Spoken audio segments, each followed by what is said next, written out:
Should I bring him some chicken? Ah? Should I bring him up some chicken? Want me to bring you a chicken? Do I bring the dog some chicken? Chicken. From the street? Well, sure. Or is he like... That's his food. He's stuff up holding because I'm eating chicken for him. That's what I mean. I'll bring him some chicken from the stir fry. Yeah, sure. Okay. Or you can get it. Since you're right there. Huh? Or you can get it since you're right there.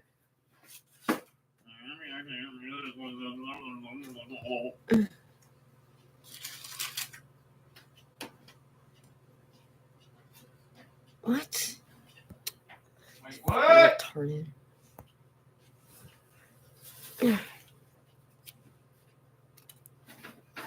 You're a chicken.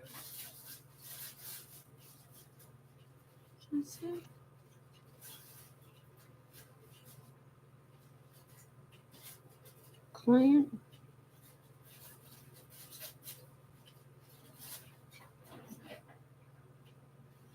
You're a chicken. I'm a chicken? You're a chicken. I'm a chicken. You're a chicken. What are you talking to the chicken inside you? Wait, what? What the fuck is Dormicaba? There's a chicken inside you. Oh, maybe it's a dorm? Yeah, it's a dorm. No, On the Carry. On Carry. Unbelievable.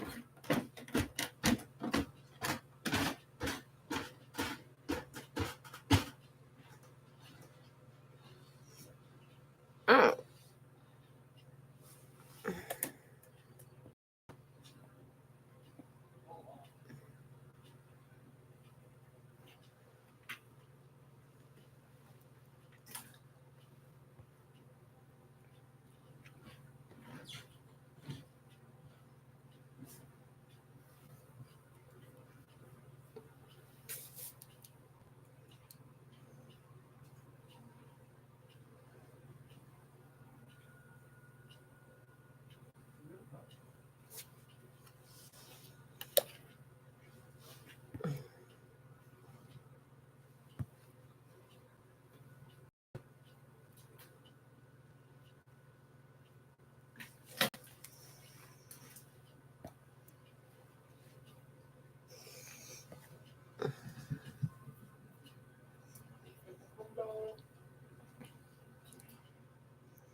RFID.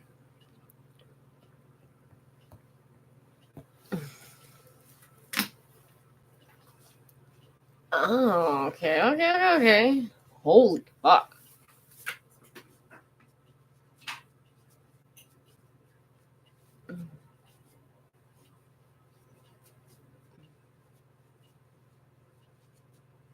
Hmm.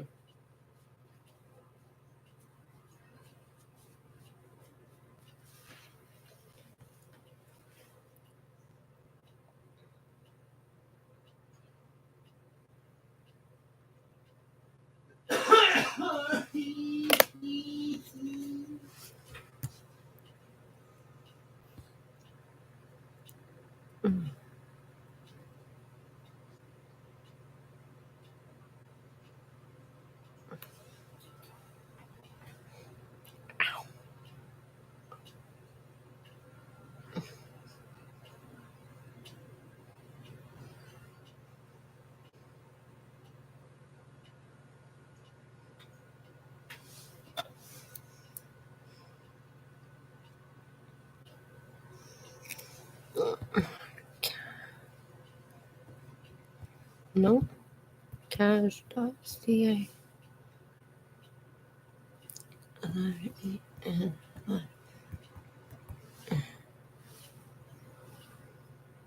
Huh.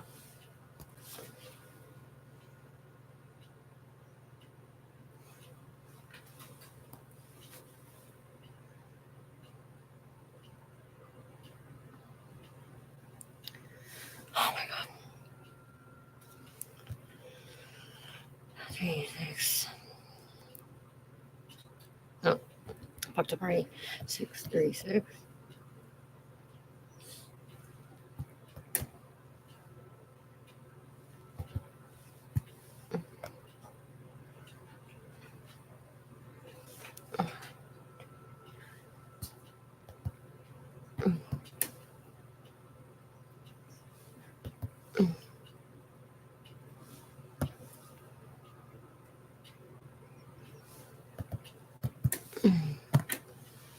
Oh, for fuck's sake.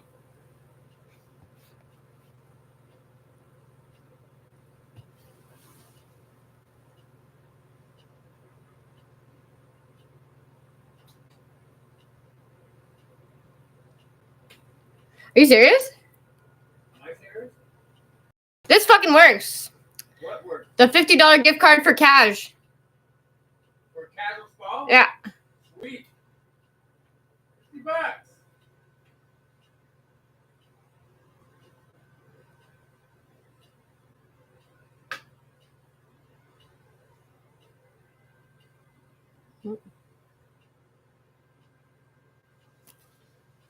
Fuck yeah.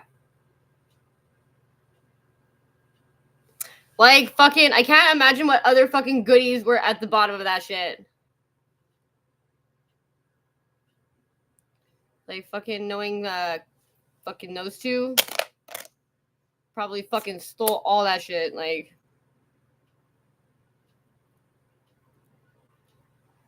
wow, really? It's from 2022.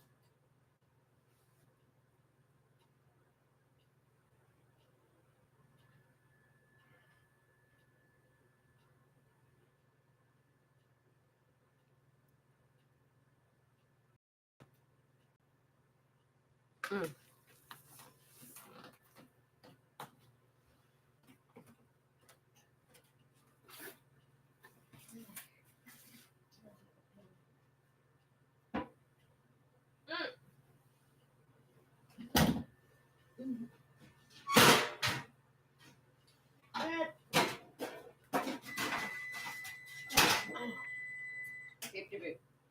Love you, baby. Love you. Better. I better? Or else what? What are you gonna do about it? Well, that would be so fun. Oh, baby.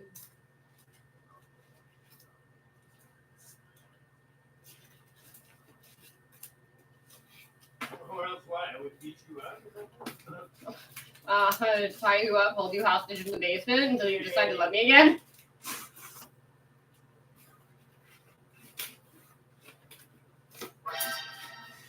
Who could it be? This animal that I can. Ah, see! We're fine.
Ow.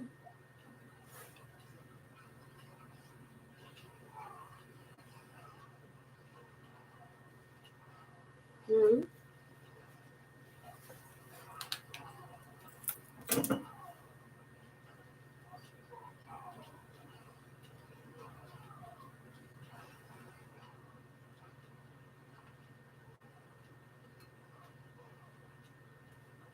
Mm. What? What?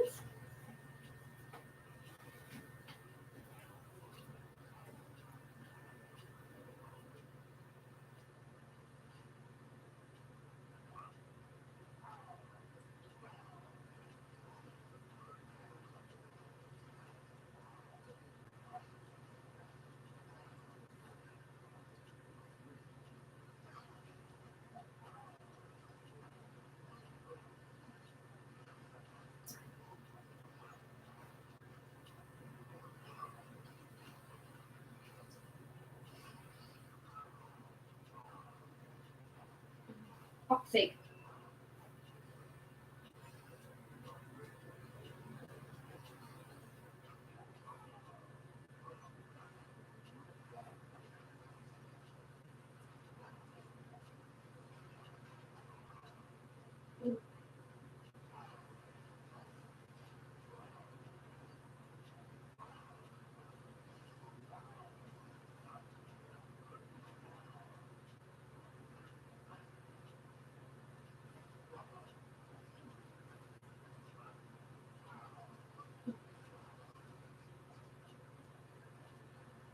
Mm. Mm.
You know what I just find funny?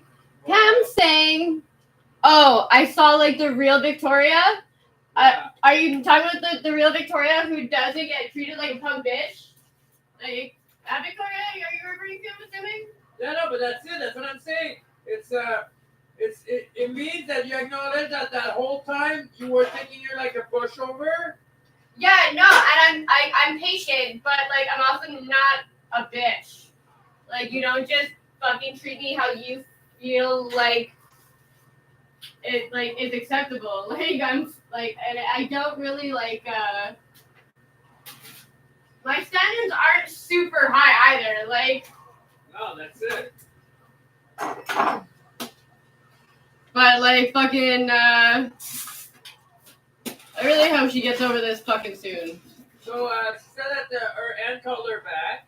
Yeah, how'd that go? She's gonna be able to go. Mm-hmm. So if it's still possible to just come over one night, the day that's gonna happen. No. No. Like, Not after how she treated Victoria. was that? Not after how she treated Victoria. Yeah. And then, like, I'm like, we'll see that because. Not gonna lie, It was yes, but then it did never happen. like, I doubt she would say the same thing if we were face to face. Yeah, because she was very nice with me. I was like, hey, you. She's like, oh, you. yeah, because you don't take that shit. No, I Like you are not as patient as me and Vic are. You've done your time. No, but you've done your time. You've done your time being patient. Yeah. Like when people are just being like not cooperative or like just fucking belligerent, and you're like, okay, you're having a moment. That's fine. I'm gonna go away and let you have your moment. What? Like that. What did I score, bro? When I sort of quickly go. Badass. I saw my other badass friends. I'm so happy. But what? Talk about Paulo. Did you by any chance mention that our oil tank is empty? Hence why I'm being nagged. No, but I will though. Like, nothing about like a pity party, but like, maybe a bit of pity party. Yeah. But I now that our problems are not drug problems, you must be very happy. Alright. And some of our problems is dealing with people and their problems, Yeah. but it's not drug related. Are you trying to get some space to pass?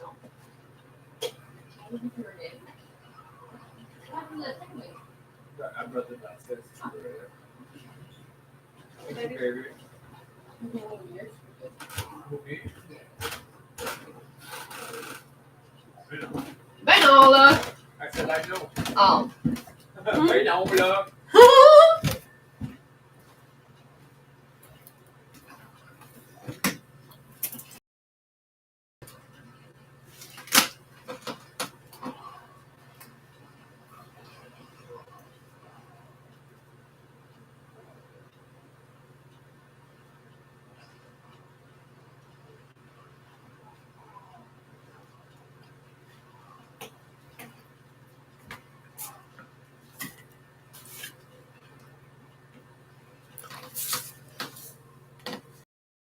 Then.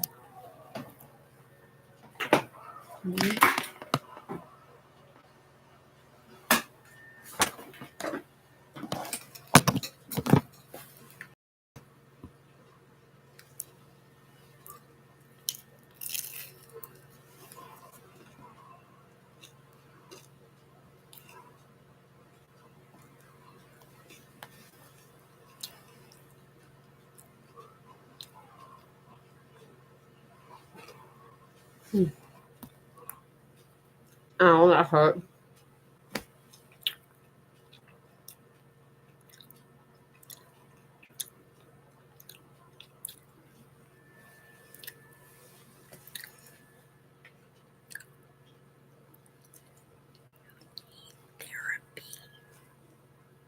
Your brain is broken, sir. You will never find love if you don't go get help with your brother.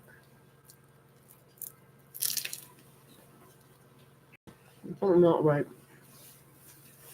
Why are all men disgusting? All men but me, man. Well, you're a lesbian, so. Fine. I'm okay with that. Like, it's not normal that you're like on a train of thought and you're like tits every like fucking 5 seconds. Like, I just don't understand it. Fucking so don't understand it. You know what I think it is? Men that are too close with their mothers. Yep. Men that have like relationships with their mothers where the mother gets jealous of the girlfriend. Like, fuck. Drop my pizza. I don't know why I just sounded George Carlin. You know what I do when I drop food on the floor? I pick it up and I eat it. I eat it. Yes, I do.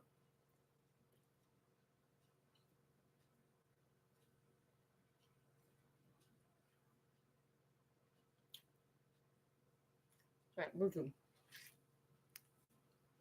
YouTube.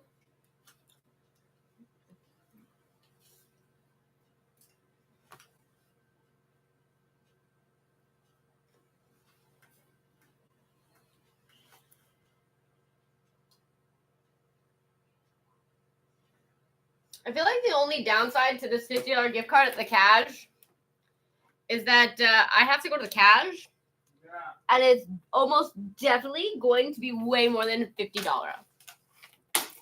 When's the last time you went there, by the way?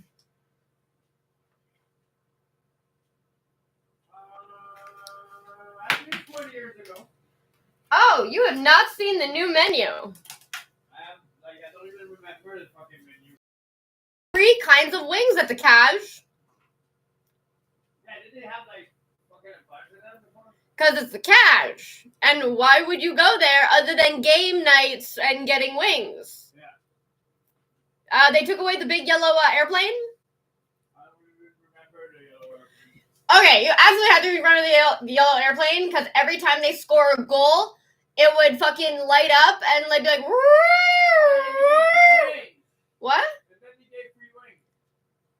Is If by gold, you had the free wings. Oh no shit! I did not know that. If the Canadian was scoring 5 goals. Well, we did not go on game night, obviously. The Canadian never fucking scored goals.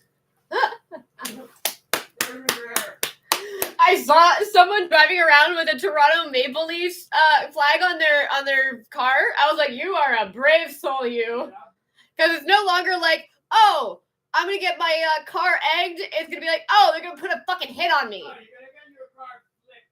Yeah, no, you're gonna get your car flipped and set on fire.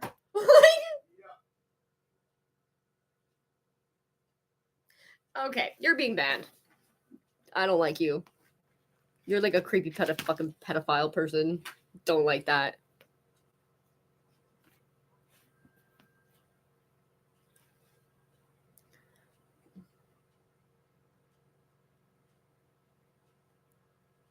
Promotes terrorism. I like that there's like pornography or sexually explicit material, and then it's child abuse. I'm like, what about child pornography? Can I combine my answers? Right, there you go. Goodbye. Hide user on my channel. Because I'm about done with people demanding me to do fucking creepy, fucked up weird shit. Like fake snoring, sleeping, asking what color my toenails are. These are all things that are not okay. Not down. And people who ask these kinds of questions, and that's what gets their fancy on, need to go see a psychiatrist. Like, something fucking really not right with your brain there. No, but like I like even like not that I understand but there's common fetishes that people have usually like fake snoring. Like, what the fuck is wrong with you? What the fuck is honestly wrong with your fucking brain that you're like, can you fake snore for me? Because that gets me all hot. It's like, you need help, real help, like not Dr. Phil help or Oprah help, like a real fucking psychological like award for people like you. It's fucking gross. Why is everyone so gross? Even women now. Women are fucking also super icky. And they're like, it's empowering as a female to be a whore. It's like, oh no. That's what made me cool though before, is not being a whore. What are you, fucking Pee-wee Herman? Yeah.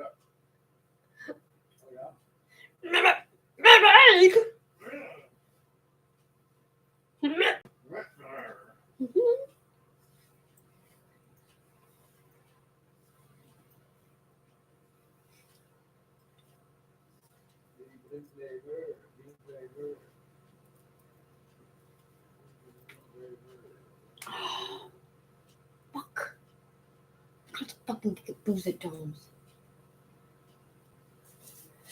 What are we gonna do? I'm gonna die. I'm getting the DTs. You don't even drink or do drugs and you already have the DTs. What is it? You sound like a crazy frog. The DTs? What is it? It's when people go through alcohol withdrawal and they get the shakes.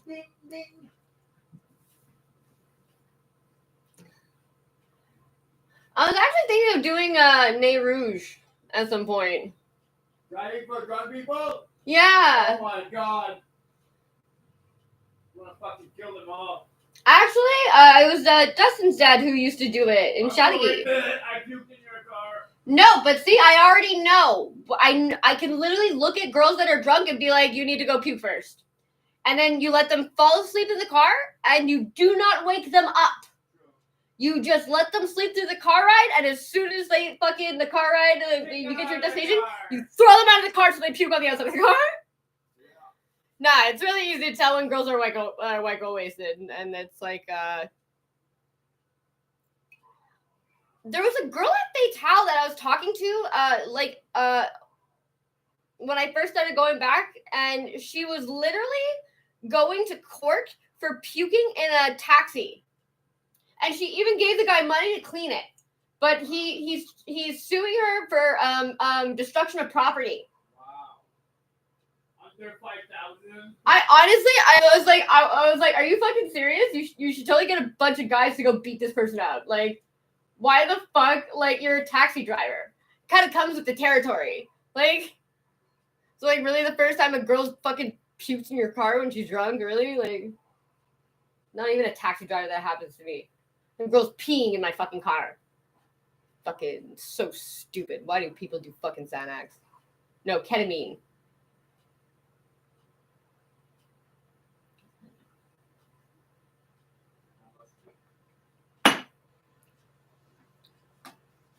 I'm like, and that girl never says bye. I am so determined to get her to say goodbye to me one time. Once. And it's just because, like, every time she's leaving, she's already too fucked up on ketamine, so she's like, fucking walking away. I'm like, bye. Like, fucking. We literally had such a good chit chat. What happened?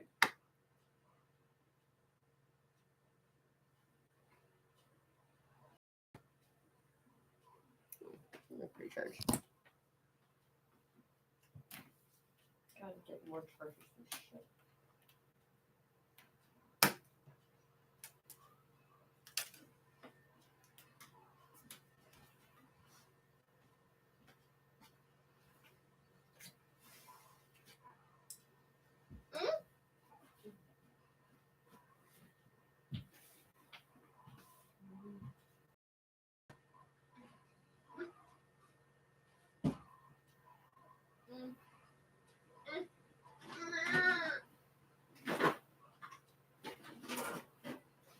Oh my god.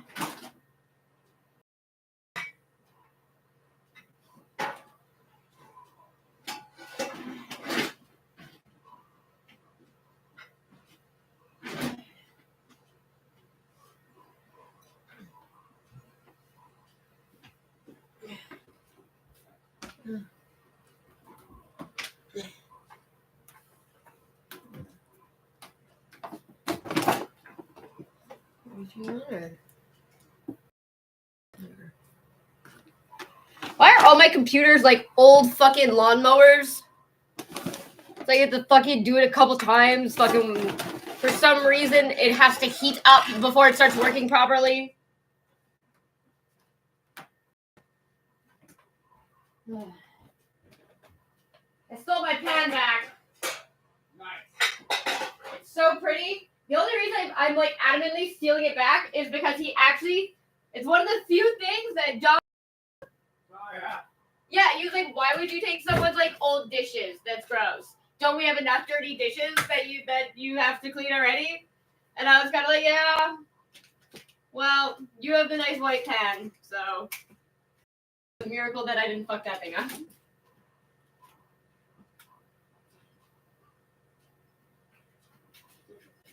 Eat it.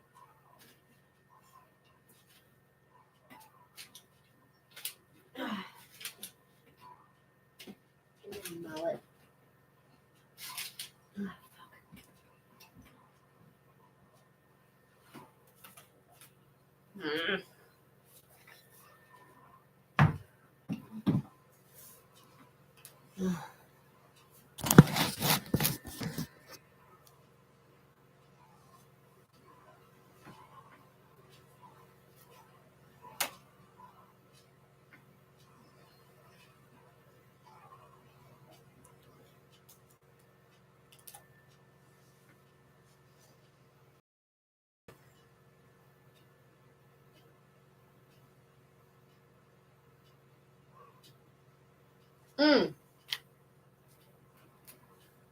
Oh, you're gonna be stoked.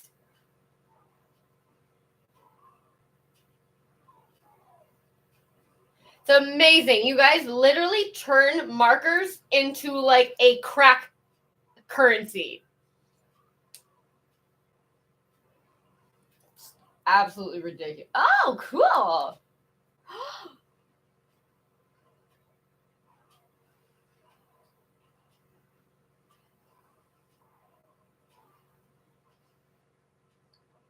Oh, fuck. I bet she got all fucking her art shit thrown out too.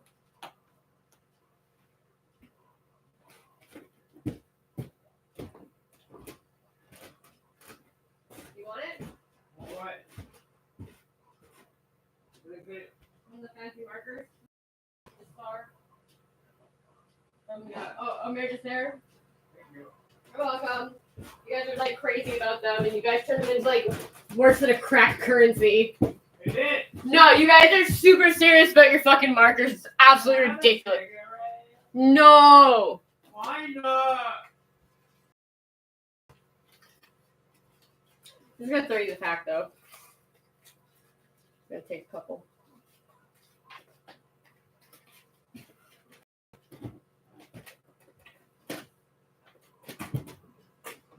Miss. Ah! They miss? No. You know, see, I did it icky last.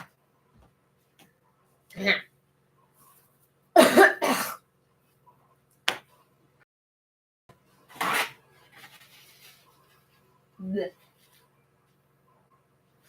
Oh.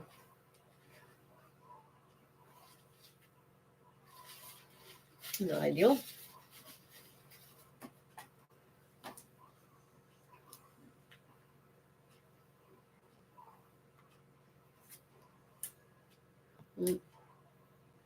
Good.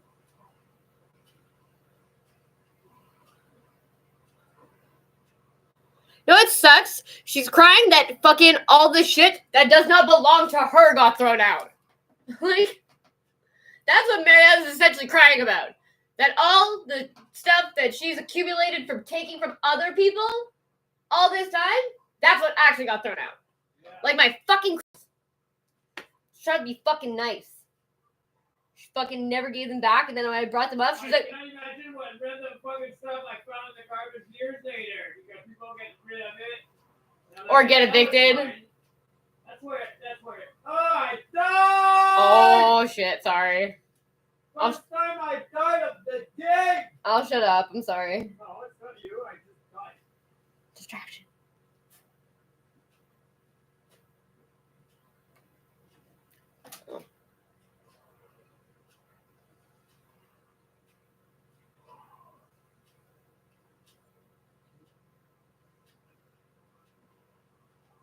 Oh.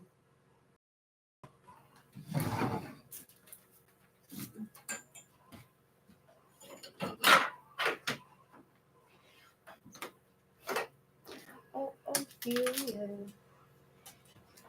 Ophelia. I'm just fucking like I thought. I think I hit the phone, actually. Pretty sure.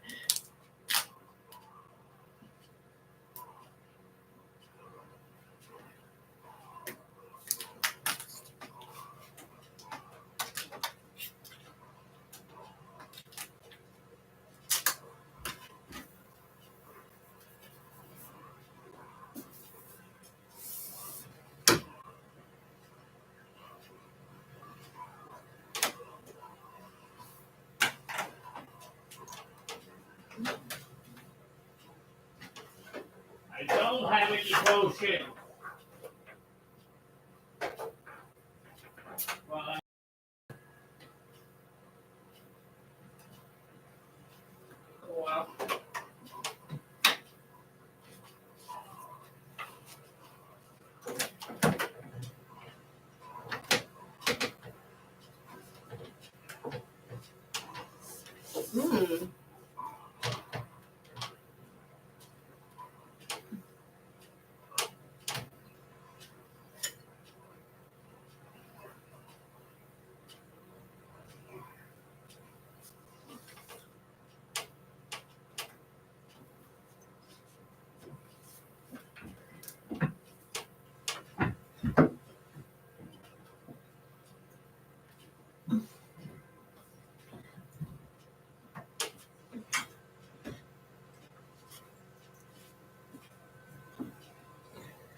Swear to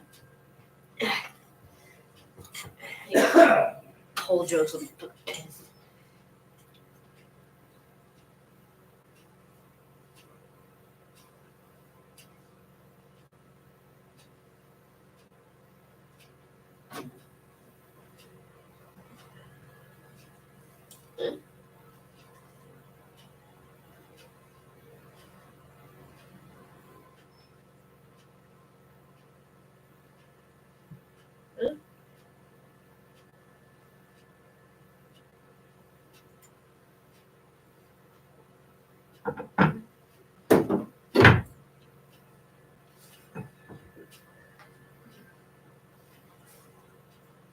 Oh.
Fucking talk.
Ah,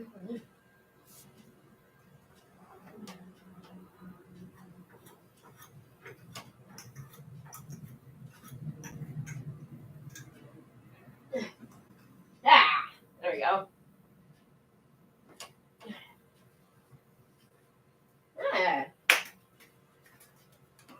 Go me.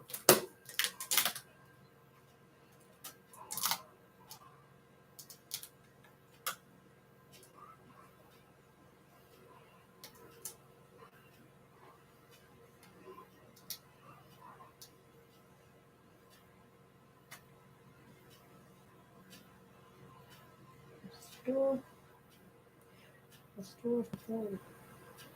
I can't turn this over. Turn the videos in this will follow me. Oh, it doesn't matter. I was walking around sitting there.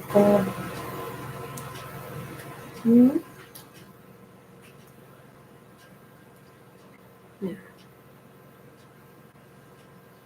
Rate was 3. Ah!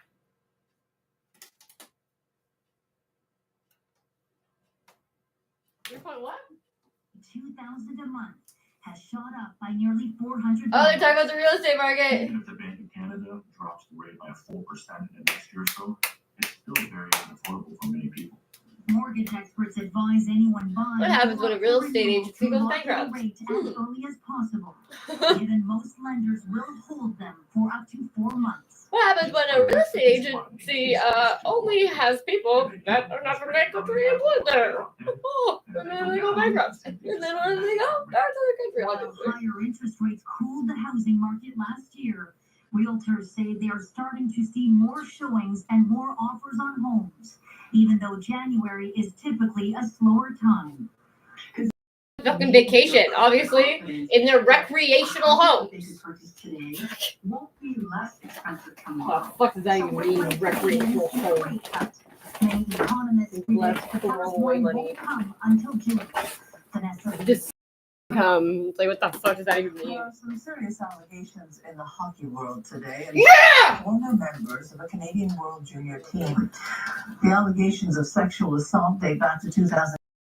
Adrian Gabriel reports. Oh, is it the one that was a gang ranger? Police services were, according to a Globe and Mail News report, 5 members of the Canadian World Junior men's hockey team have been told to surrender to face charges of sexual assault.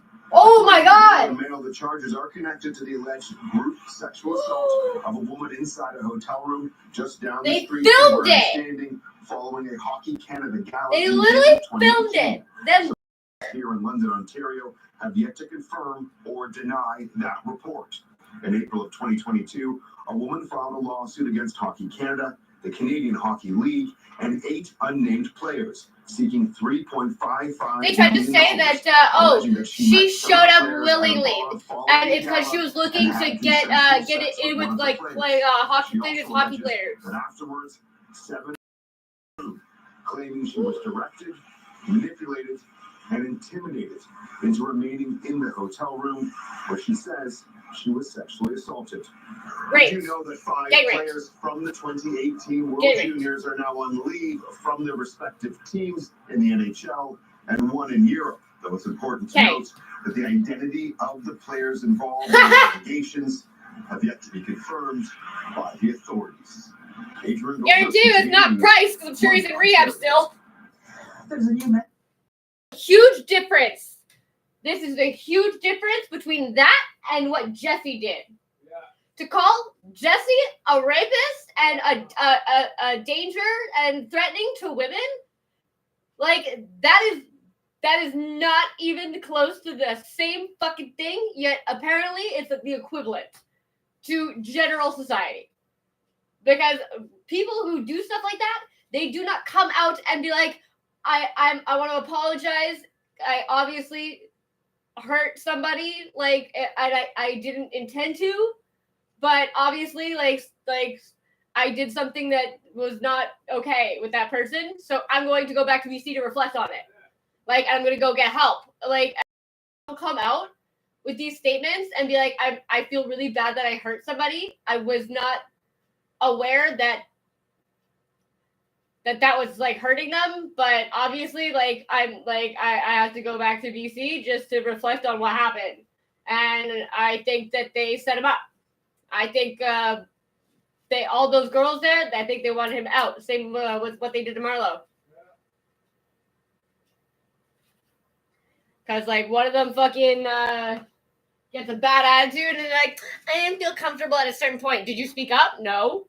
You know where you are. You know who you're hanging out with. Like, you didn't go to a fucking tea party. Like, Since we have similar backgrounds, I was able to talk to her about my worries and some issues at home, and she would understand because we kind of went through similar stuff. It's a preventative approach to mental health that focuses on the individual needs of the student. The program is really about wellness. It's about helping these students thrive. It's about helping them. Fucking are gonna fuck them up more. tap And into then their give strengths. them medication, And it's right? already having a positive effect. I didn't even realize that I didn't feel seen until I spoke with her, and I realized, like, oh, like there are stuff. So that I you have were to do that fine. other classmates don't have to do or experience things that they don't experience, and just again, like just having that support feels really nice. Matt Gilmore, CTV News.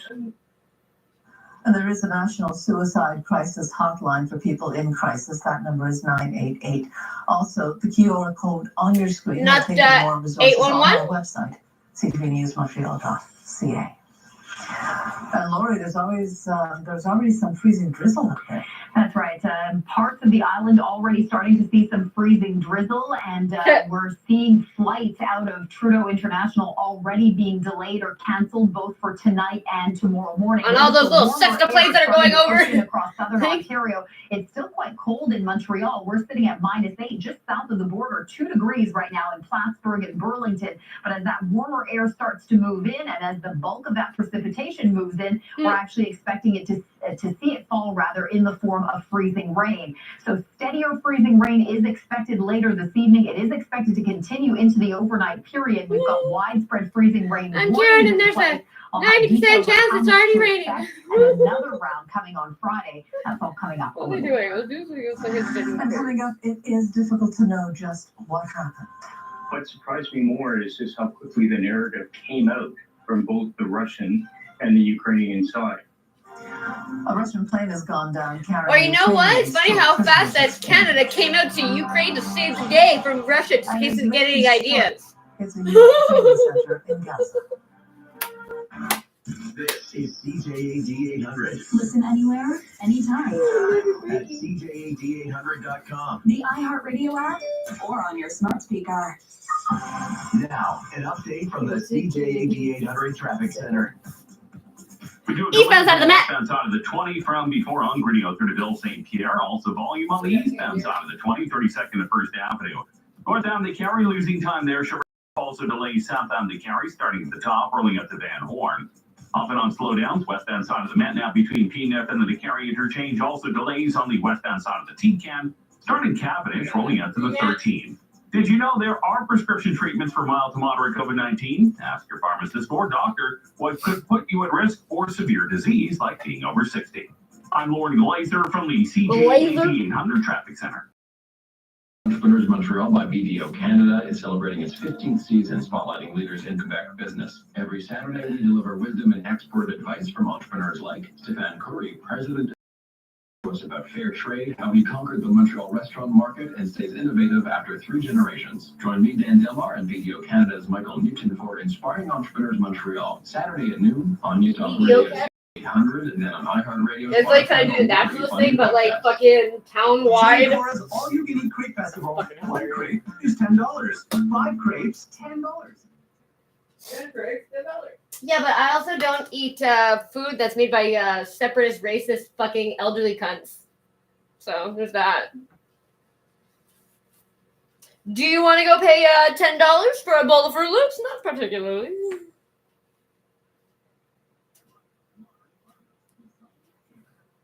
How is Shakora even still open? Like, out of all the breakfast restaurants in Montreal, to be honest, Shakora is like really, really at the bottom of my list.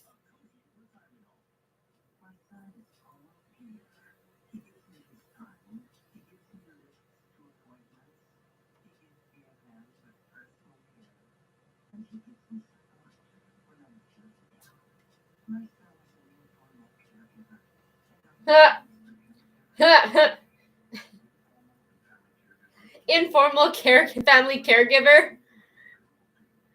Okay, so I was born as an unofficial family caregiver. Do I get money for this? Like,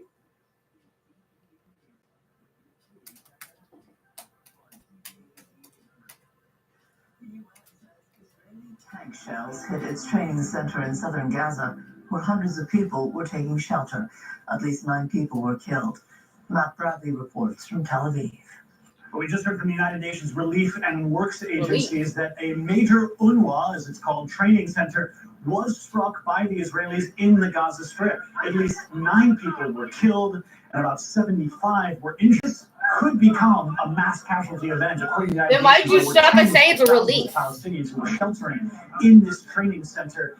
Most of them had fled from other areas in the Gaza Strip, because remember, it wasn't so long ago that the Israelis had announced that all Palestinians in the northern part of the Gaza Strip should move south to places like Khan Yunis. Well, Khan Yunis is now under a serious Israeli assault, and we've been seeing deaths and injuries ramping up in that southern city of the Gaza. Continues. We're trying to get peace here. Continues as we're seeing yet another. How else would we do that? Hospital surrounded by the IDF. All of Khan Yunis, in fact, has been entirely encircled by the IDF. With what it looks like, again, tens of thousands of Palestinians who were told to seek relief there, now trapped.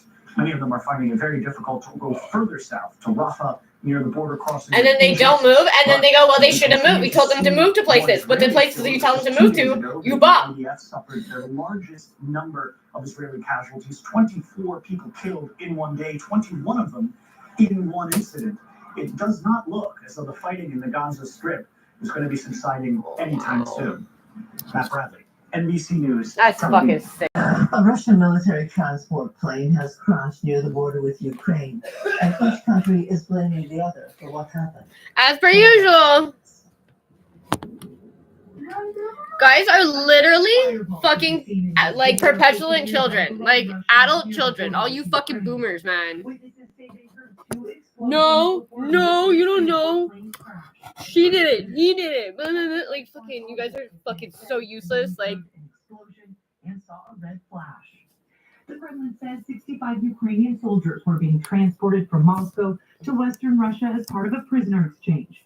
They accuse Ukraine of shooting down the plane with missiles launched from nearby Kharkiv. a feather or a fucking spider? Said this Russian Defense Ministry burn this fucking house to the ground. 74 people were on board.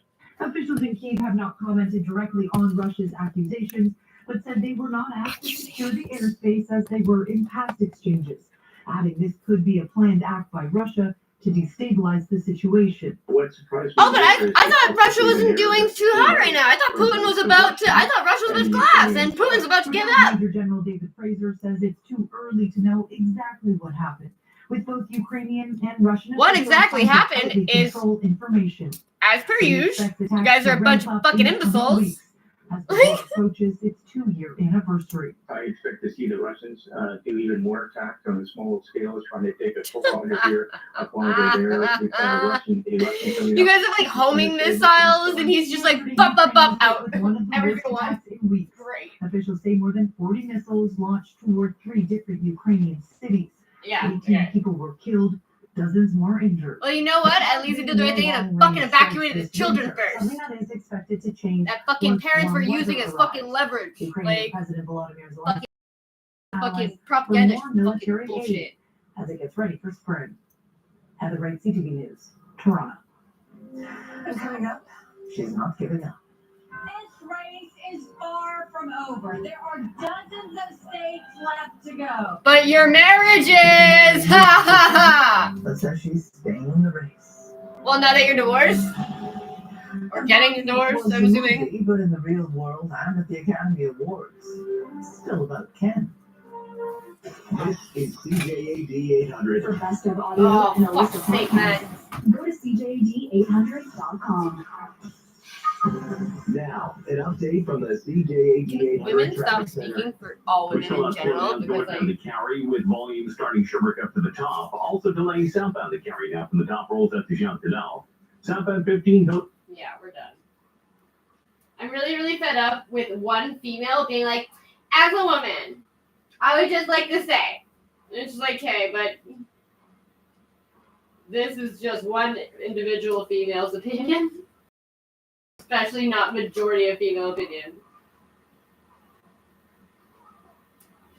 Basically, Morass syndrome.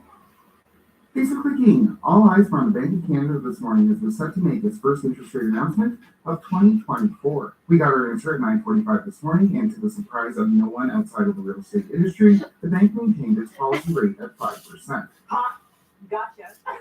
And as we see, while many had been hoping for any signs that potential interest rate cuts could be coming our way, the bank didn't provide much in terms of a definitive timeline.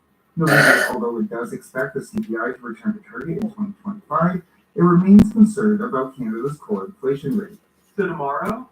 Indeed, as we'll see during the press conference held by Bank of Canada Governor Kip Macklin and Deputy Governor Carolyn Rogers, that didn't stop reporters from asking about rate cuts ad nauseum. I think I've answered this question several times, so I can ask the senior deputy governor.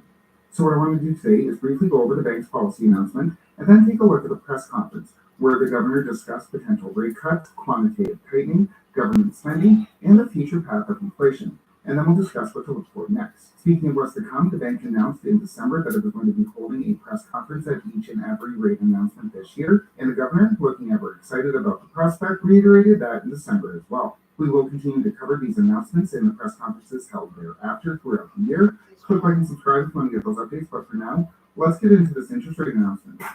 There's one simple vision hack anyone can use to improve vision, so you can say goodbye to your optometrist for good. Did you know that vision? I would love to say goodbye to the people who fucking interrupt my goddamn fucking show. Here's the truth. Because anything that you are peddling at me at this point, you're only treating the symptoms, not the root cause. I'm gonna fuck you up, man. Eventually, it will become harder and harder to see. Harder and harder. Fucking full of shit. Fucking propaganda nonsense.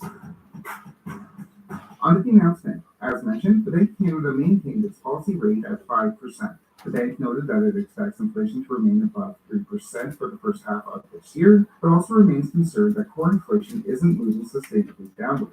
Governing Council is concerned about the persistence of underlying inflation. We want to see inflationary pressures continue to ease and clear downward momentum in underlying inflation. With that said, the governor did note at the press conference that there has been a shift in the Bank of Canada's thinking, namely that they're no longer discussing whether or not the policy rate is high enough, but rather discussing how long the policy rate needs to remain as high as it is. What came through in the deliberations is that Governing Council's discussions about future policy is shifting from whether monetary policy is restrictive enough to how long to maintain the current restrictive stance. Yet, the governor stressed at his speech that the bank continues to remain cautious, noting that continual upward pressure being put on prices from food, etc., means that the path back down to 2% could in fact be slow. All this push and pull on inflation means that further declines in inflation are likely to be gradual and uneven. That suggests the path back to 2% inflation will be slow and risks remain. And I think this is a good point. As we discussed at the latest CPI read, we've already seen 3% price increases in core inflation since March of last year. So when the bank goes to make its April rate announcement, unless we see price decreases over the next 2 months, the core inflation rate will still be sitting over 3%. Following his speech, the governor then moved on to the press conference. The governor and I would be very pleased to take your questions. He looked so happy to be there. And of course, thank you for your question. When can we expect to see rate cuts coming from the Bank of Canada? Do you have anyone advocated for a cut? And is there any sort of broad timeline for when we might get first interest rate cut? Just a brief note on that counter. I pulled fun at the media last year for asking the same rate cut question multiple times at every conference, much to the understandable annoyance of the governor, but there is absolutely zero chance that the governor is going to answer the question. As such, it would be fun or revealing to count how many times the governor has asked the same question in 2020. Oh, where did the money go? How many times the media fucking, that was the best fucking montage. Just Pierre Polyev over the years be like, where did the money go? Not going to answer. For his part, for the first rate cut question of the year, the governor referenced what he said 10 minutes prior. It's premature to discuss. What? Premature, like the discussion, like a Coke horse baby, like premature. From whether we've done enough to how long I'm we just hold. from But the there was a clear dumbest consensus it's baby. premature to be discussing having our policy rate. We need to see more progress before we have that discussion. Next, the government is asked about quantitative tightening, which we talked about so many times before on this channel. Namely, when does the Bank of Canada plan on ending QT? Could you give us an update on the expected timeline for quantitative tightening, and are you expecting to have to make any changes? For his part, the governor said that the bank is waiting for the balance sheet to reach a more normal level, at which time it will start to buy assets again. Obviously, our balance sheet is gradually declining. At a certain point, it will reach a more normal level, and it will be time to start purchasing again to keep our balance sheet at the size we need. So, quantitative tightening, if you'll remember, that's where the Bank of Canada allows the government to pay back its bonds without purchasing any more of them, which works to slow inflation by pulling money out of the market. The bank does indeed plan on buying up government debt again, replacing old bonds with new bonds, which, if the government is running a deficit, which it is, will obviously be inflationary. Speaking of government debt, as the press conference rolled on, the governor was asked if fiscal policy is contributing to higher inflation. But I wondered if you had anything to say about the contribution of government spending, and if that's been covered bond prices, the bond contributions.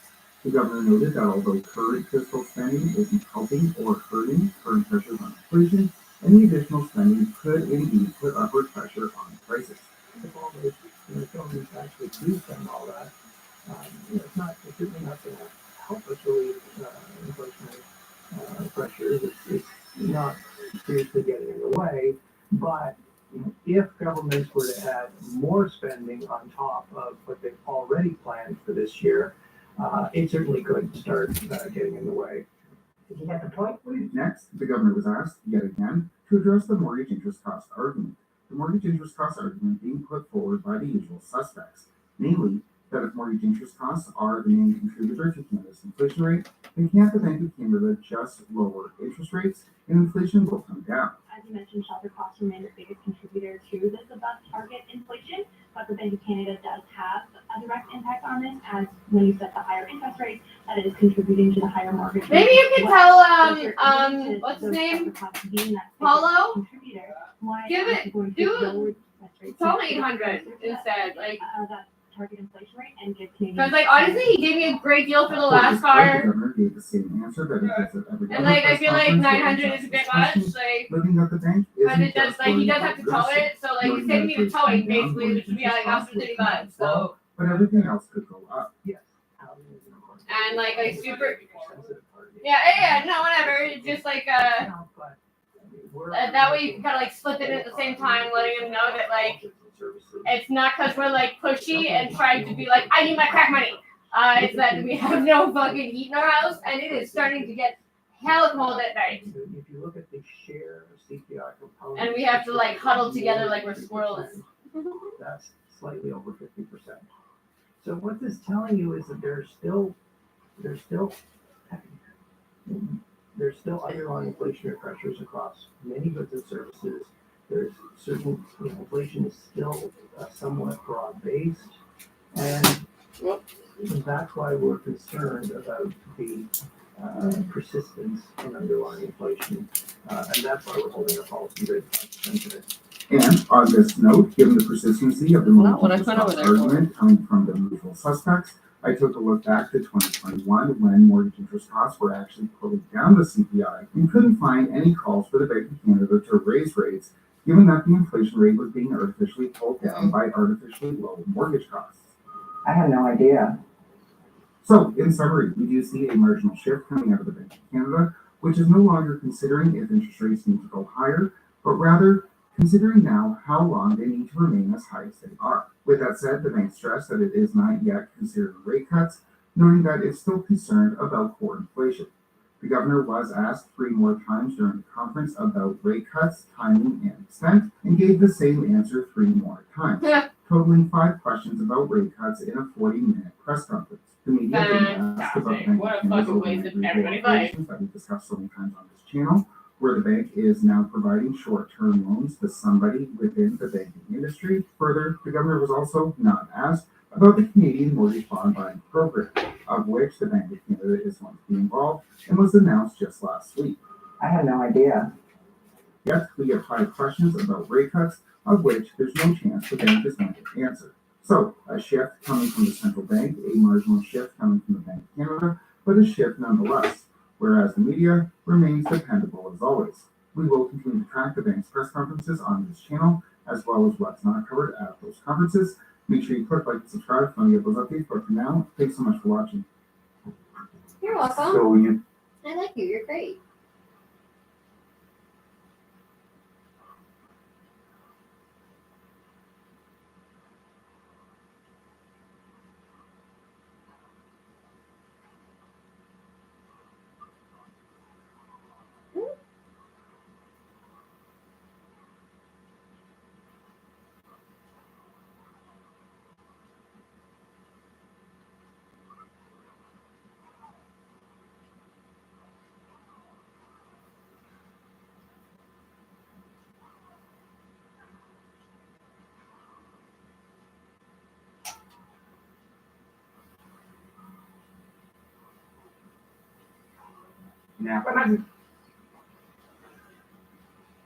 Now imagine this. It's January 2020. Someone says to you, I think that these are bioweapons. Like, that's crazy talk. If you want more of our content and you want to support the work we do, and we need your support because we're under attack from the government and we need your support, we make additional content every week. This week we made a video about the global farmers' protest and why they're really doing it. Last week we made content about the 8% increase in child excess deaths. Those things are only available for our supporters so that we can grow our movement together. Of course, we'll continue to make this content. We love you, but it will help us if you can provide us with your support. There's a link in the description if you want to do that. Plus, you get to comment on the streams, you get to meditate. There's loads of stuff we do, assuming that we're not all destroyed by some terrible microbial warfare any day now, even if it's a bloody accident. That seems to be how these things happen. Why was there a sequence of reporting from the legacy media, your friend and mine, reporting on how there definitely are no biolabs anywhere except for Russia. The Russian accusations are absurd. So 3 They're doctors? laughable. They all committed And, suicide by falling out of a window? You know, in the words of my Irish Catholic The grandfather, same window? a bunch of malarkey. Yeah, it's malarkey. Malarkey! Yes, sir. Bioweapons, that's malarkey. You can trust us and our Irish Catholic grandfather. You've got grandfathers, right? There you go then. There's nothing to it. It's classic. You ever been to an Russian Irish propaganda. Catholic party Classic that's in the Russian basement of a propaganda. church? I'm sick and tired of this Russian propaganda. I'm sick and tired of being told that As there are fun as a fucking bioweapons Italian being dinner. connected to gain-of-function research. I've had enough. Has there been any relationship between We are the not developing biological or chemical weapons inside Ukraine. It's not happening. Couldn't be clearer. Now let's have a person that used to work for the White House, but now works for legacy media. I don't know how those two worlds are connected. It must be very difficult for anyone to work for the government and work for legacy media. Same way you get people work for the government and work for Moderna. It's really weird how they seem to be able to apply their skills across a variety of disciplines. I suppose they're just better than you. Russia has a history also of inventing outright lies like this, which is the suggestion that the United States. Oh, really? chemical Russia are the ones who weapons program are the in ones who Ukraine are does. straight up That's lying, Russia is the especially one about is the other country people's that has history. chemical and biological weapons programs. Get ready for the bit where it's almost inevitable now. Let me know in the chat if you're already thinking, yeah, definitely gain-of-function research is connected to bioweapon development, probably funded by the same grant. Some of the more extreme conspiracy theories that emerged at the origin of the pandemic are subsequently proven to be true. But Ukraine has chemical and Oh my biological. god, I would never have. Ukraine has biological research facilities. Yeah, biological research, but not for weapons. Not really interested in No, weapons. why'd you Helping say people. it's super Yeah, weird? They're just developing has stuff stroke. in Ukraine to help Ukrainians. I mean, look, I'll let me show you my car. See that stickers? Right. I want to help Ukraine. What? Do you think that's some other motivation? Which, in fact, we are now quite concerned Russian troops, Russian forces may be seeking to gain control of. Well, hang on. So, what's in those labs, if a Russian was in it, would suddenly become dangerous? Oh, no, it's a bioweapon. When we arrived, it was a cure for cancer. You bloody Russians. You bloody We're working Russians! with the Ukrainians on how they can prevent any of those research materials from falling into the hands of Russian forces. Oh well, should they definitely approach. not by Victoria completely crops up taking in down progressive their administrations, central works for news Bush, stations Obama to has start. connections and ties. There are these kind of, I don't know, call them sort of clandestine cartels, but certainly characters like Victoria Nuland here exist in that trans-partisan space, i.e. she works for Republicans and Democrats, almost as if those categories are irrelevant. But I think some categories are relevant. Biological research for medicine, weapons, those things shouldn't be getting all mixed up down the Playing line. both I- sides. Here's the breaking news from Playing for Washington, both City, and teams. China on the COVID origins report from intelligence officials. Damon Jaffers with the details. Damon. Sarah, that's right. This is the unclassified summary now of the intelligence community's investigation into the origins of COVID-19. Part of the intelligence agencies are looking into will probably get some viable and reliable information. We'll stop worrying about whether it's a bioweapon or if it leaked out of a lab. Finally, we can stop worrying because the government, the deep state, is back in control. Remember, the government and the legacy media, they're your friends, right? The headline here is that they all agree ultimately that the virus was not developed as a biological weapon. Well, that's the end of the video. It was not developed as a bioweapon. You can trust your government, you can trust the legacy media, you can trust Big Pharma, and all of your doubts and concerns, and all the things you're saying in the chat below about nothing Back people to have normal. mysteriously lost their life. All of that didn't happen. Because look, if it's in the inquiry, I'm going to trust them. Points of disagreement, though, are where this virus actually came from and how it came to infect human beings. And all of them agree that it was not engineered as a biological weapon. We're all confused. One thing we can agree on, though, is it definitely was not engineered as a bioweapon. Are you at the point in your personal evolution where you sort of suddenly your ears prick up and your spider senses start tingling and think, oh, well, it's almost certainly Day a one. weapon. The day that my government was issuing checks for people taking the vaccine.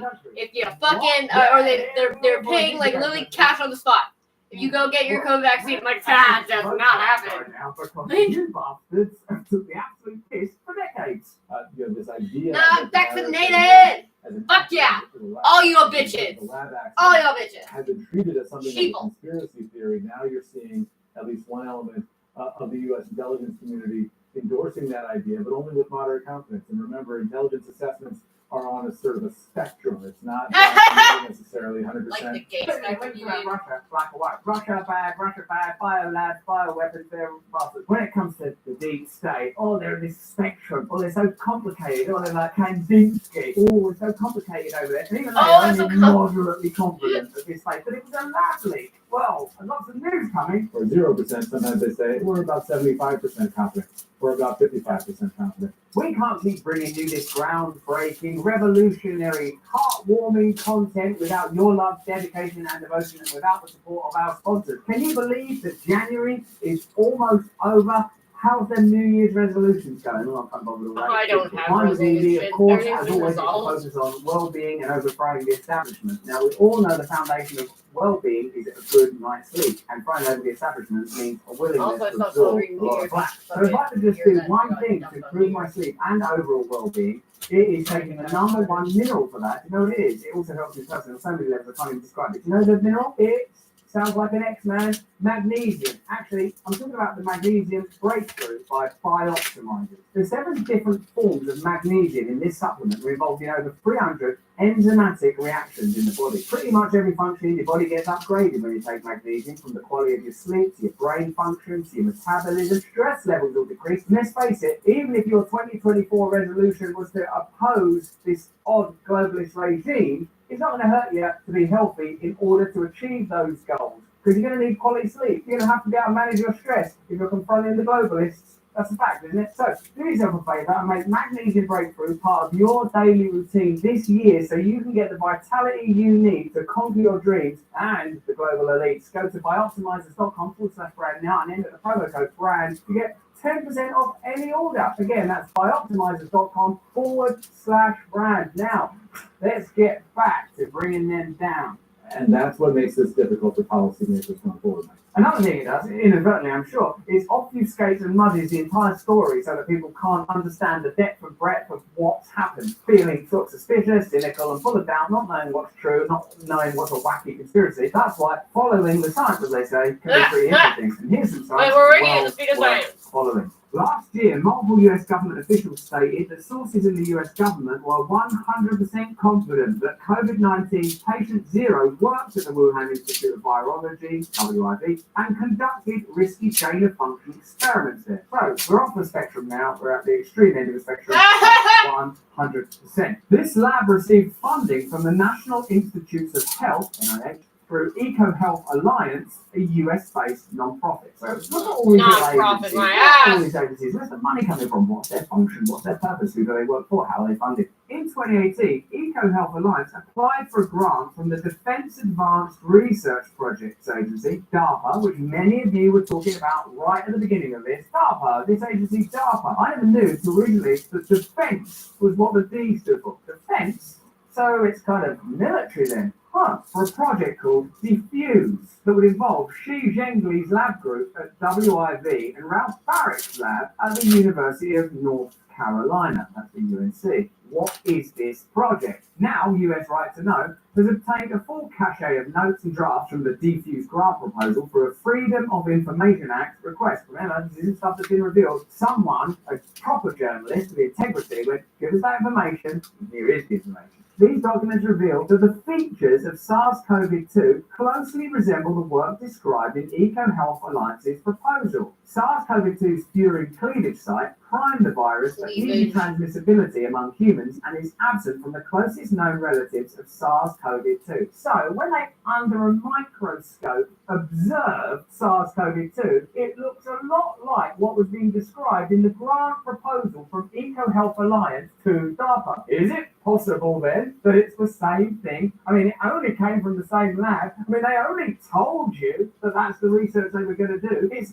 only identifiable that no close known relative of SARS-CoV-2 has this very distinctive furin cleavage site, which I won't pretend to understand, but is connected to its transmissibility. As best we can here, we are following the science. And the science seems to indicate that natural evolution is unlikely because an evolutionary step has been taken that would be unlikely and unprecedented in the molecular world that is observable here. What seems more likely, given that they've got a paper trail, say, hey, do you mind if we go to this lab in Wuhan? It's going to have this unique set of qualities. Can we do that? Sometime later, everyone has to go into their house for a couple of years and watching funerals on YouTube, and your children have to have their mouths covered at school, and a whole host of other interests make incredible profits, while the ability to regulate and control is radically enhanced, and you have a terrified population, which, as you know, means a malleable population. What an extraordinary set of events. Why were Barrick and Xi conducting risky experiments to engineer virus features that could infect humans? Imagine that's why they put masks on children at school so they don't talk anymore. Potentially want to fund it. All important questions, presumably not sort of questions that come up in the COVID inquiry. Imagine the reason they put masks on kids at school so they don't talk. It's this guy. So we're going to blame one individual and get rid of that. It's fucked up. Seems to be the right function. Gain of function. In October 2000, Project for a New American Century, an influential foreign policy think tank, released its Rebuilding America's Defenses policy document. Another one of these agencies that's not quite government, not quite corporation, but very, very influential. And I'll be telling you some more stories about them because some of them have personally attacked me. In the 21st century, the authors wrote, combat will likely take place in new dimensions, in space, cyberspace, and perhaps the world of micro. What a terrifying idea that is. Warfare in new dimensions. How extraordinary to use that language and then immediately tether it to combat and violence. And this is a good point to acknowledge that Robert F. Kennedy, independent presidential candidate, has been talking about this stuff for a long time, and it made him a pariah for a long time. Oh, that crackpot lunatic, he's always going on saying stuff like they're developing these dual purpose things that are part of vaccine, but they're using the research to mask the fact that they're a bioweapon. Well, that guy is absolutely, he's right. Advanced forms of biological warfare that can target specific genotypes may transform biological warfare from the realm of terror to a potentially useful tool. You know, we thought that these things were terrifying, but then I found out we could use them for our own ends, and they became not terrifying. It's like the reverse of the Ukrainian biolab. When there's just Ukrainians in there and American-sponsored activity, it's great. Then who's that coming from? Or what's that? Fur hat? Cossack costume? It's a Russian! Ah! Microbial research in the hands of a terrorist wearing a turban, reading a book that I can't understand. This is terrifying. But when Reading we're a doing book it, I don't it's suddenly understand. great. The next year, senior policymakers ran 2 days of a smallpox bioweapon attack simulation called Dark Winter, you bastards, designed by the Johns Hopkins Center for Civilian Biodefense Strategies. Policymakers concluded during the simulation that they needed to lay the groundwork for a new biowarfare preparation proposal through a preventative program. We must prevent bioweapons. How? We're going to develop bioweapons. Okay, you're going to shut the windows. Almost certainly. In June 2002, scientist Michael Callahan became the State Department's clinical director for Cooperative Threat Reduction Program. We're going to reduce the threat. How? By developing these threatening tools. Right, obviously you know by now to shut the windows. Absolutely. Callahan was sent to former Soviet states. Rolling Stone reported to form alliances with scientists at some of the most secretive bioweapons laboratories in Russia and the former Soviet states. And it's weird because you saw the news, right? Russia do have bioweapons. That's the one thing everyone's agreed on. You know, when they're doing their deep state, deep dives into this stuff, everyone's baffled and confused and all up and down on the spectrum. But when it comes to do Russia have bioweapons, turns out we're sure they've got bioweapons. So this dude, Callahan, is over there looking at bioweapons. Right? The goal was to convert former bioweapons labs into facilities that could fight diseases by anticipating threats and creating vaccines. I'm sure that's what you're saying. Why would we want to contribute to at this point? The Biological Weapons Convention, BWC, prohibits the development of bioweapons that contains a loophole. Oh, what a surprise. A loophole. How unlike these circles to put loopholes through which they can sneak profits in projects of disease, allowing pathogens to be developed and stored if they have a justification for prophylactic, protective, or other peaceful purposes. We've got an easy little acronym. If we keep saying that again and again and again, you can develop all the bioweapons you want, unlike those Russian bastards. Callahan went on to work as a program manager for DARPA. Coincidentally, he was in Wuhan. Oh my God. Coincidentally, he was in Wuhan at the start of the COVID-19 outbreak. This guy at Callahan, what is he, Forrest Gump, went over to Russia. What's going on in these bioweapons? Then he's off to Wuhan next minute. What have you got? You're really bad luck. He could be a double agent, this guy. In 2003, practicing NIAID was assigned lead responsibility for civilian biodefense with a focus on research and early development of medical countermeasures against terrorist threats from infectious disease. And NIAID received a $1.7 billion budget to defend against bioterror because new potentially deadly pathogens such as avian influenza may be naturally occurring as well as deliberately introduced by terrorists. NIAID's biodefense webpage says. NIAID's defense research is integrated into its larger emerging and re-emerging infectious diseases portfolio. Right, so NIAID are also trying to protect us from terrorists by developing responses to terrorists. So what would we do if there were no terrorists or no constant threats? Good job Russia has got all those biolabs because $1.7 billion of your taxpayer money is being used to respond to these various threats that if you suddenly were not scared of would be difficult to leverage. Placing biodefense under Falcon supervision eroded the distinction between military and civilian scientific research. That's a very important distinction to me. I'm not a bureaucrat, but it seems to me that medicine and healing people who have got a disease and developing weapons to, what is a bioweapon? To hurt people, isn't it? And like all of them saying, oh, what we were doing is developing this in the event that terrorists could do this in the future. It's all a bit Minority Report, isn't it? And you want those people to be so trustworthy. They'd have to be so spick and span and neutral. You wouldn't want to hear that they've been taking royalties or grants or going on weird trips across Russia. You certainly wouldn't want the considerable pockmark on their record of a bloody great pandemic emerging out of Wuhan around the time that they were funding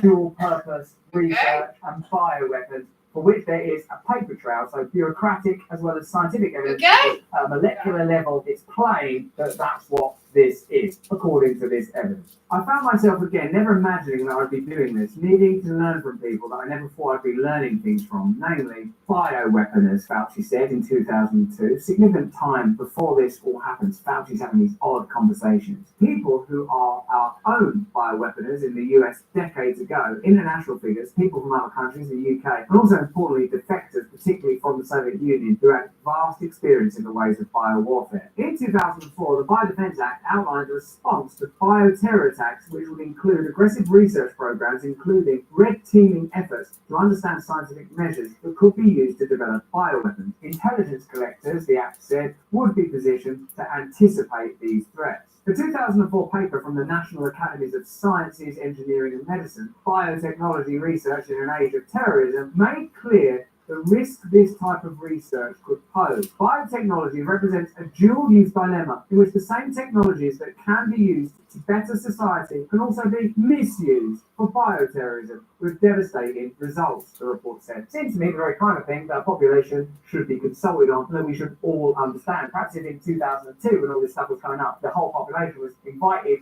to discuss and debate and even vote on, do you want us to do all this research? One of the concerns is that it could leak from the laboratory and cause the very thing that we're claiming that it's going to prevent, even though we've got vested interest in the pharmaceutical industry remaining profitable, the weapons industry remaining profitable, these peculiar fusions between defense and medicine that I'm not at all comfortable with. Would you like to be invited to discuss and understand that? On a more tangential and ideological tip, it's been said that we went from wars against nations and creeds and religions into the war against terror. And from the war against terror, we've gone into the war against germs. And it requires this kind of warlike mentality. If you could reflect, the pandemic was conducted with this kind of militaristic language and this kind of jingoism and nationalism, and we're all in it together. And then it was used, it seemed to me, to leverage a whole bunch of policies and ideas that would otherwise have been implausible. So even if we maintain this was an accident, and as yet there is no evidence to suggest that it wasn't an accident, it was an accident that was extremely convenient to some extremely powerful interests. And again, we are discovering that the things that they said were true are not true, and the things that the more sort of what we regarded as extreme, but we're going to have to retire that word, people were saying, was closer to the truth. Yet, over the next 2 decades, the US government would give many grants to potentially dangerous gain-of-function research. In 2009, USAID granted a $75 million PREDICT grant to 4 groups, including EcoHealth Alliance. Controversy erupted in 2011 after 2 scientists altered H5N1 bird flu to make it more transmissible. We got some fantastic news! Yeah, what is it? You know bird flu? Yeah. We've made it more better.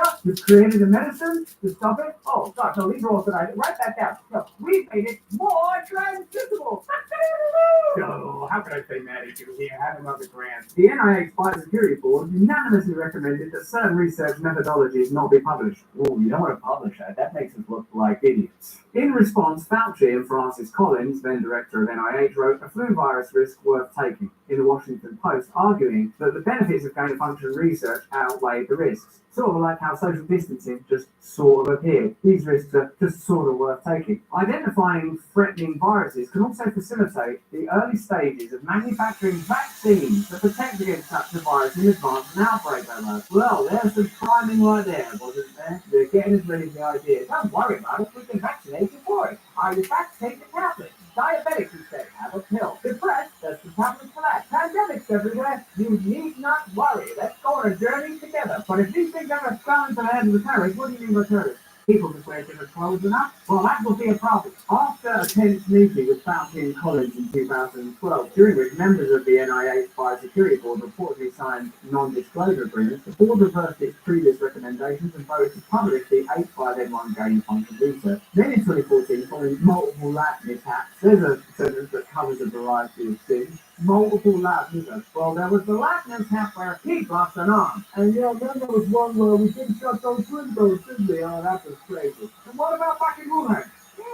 Not yet. President Barack Obama froze gain-of-function research with some exceptions, loopholes, and established a Health and Human Services HHS committee with the power to veto NIH projects. 3 years later, Fauci and Collins changed NIH policy, removing the HHS committee's ability to block projects. From 2012 to 2020, the NIH funded at least 18 gain-of-function projects, costing a total of $48.8 million and involving 13 institutions. 8 of these projects were approved after 2017, when the HHS committee's oversight had been significantly weakened. So what that HHS was doing, it was throwing people down so they had to go, and Fauci facilitated its departure. Fauci, and that's the person that everyone universally turned to in the outbreak of a pandemic. Oh no, it's a pandemic, who do we turn to? Well, this guy. whose recommendations, actions, and potentially personal wealth come from decisions that have caused this problem. This historical evidence, as well as the scientific record, suggests that individuals involved in fire events and pandemic preparedness may have been responsible for engineering the SARS-CoV-2 virus. The defense and preparedness push that gained funding and momentum after 9/11 appears to have become a self-fulfilling prophecy. In attempting to stop pathogens from transmitting to humans, scientists appear to achieve the opposite, an early precursor to the Orwellian linguistic trickery we're all becoming accustomed to now. We need this war for peace. We need to make all these bioweapons to stop any bioweapons ever affecting us, but isn't the main threat